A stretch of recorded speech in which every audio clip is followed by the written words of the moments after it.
bremser, andre kjører hekk. Noen har en lass som er småfrekk. Noen kjører hester, andre kjører ku. Noen kjører leder da ei bru. Når man er født som kjører trailer, alltid på hjul for deg. Kjempe mot tida er slitsomme, i tillegg mye dårlig vei. På vinterføre, snø og holke, høy risiko. Kjøre etter klokka er alltid stress, da må sjåføren være god. Noen kjører tømmer, og mange kjører mat. Noen kjører bryggeri og tørrmat. Noen kjører sukkertøy og sjokolademus, og noen kjører 1000 liter brus. Noen kjører blomster, og andre kjører hekk. Noen har en lass som er småfrekk. Noen kjører hester, og andre kjører ku. Noen kjører leder da i bru.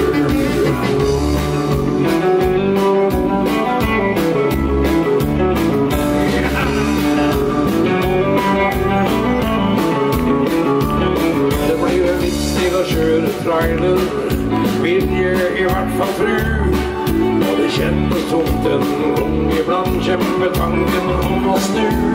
Men landeveiens cowboy blir vel sjelden helt tam.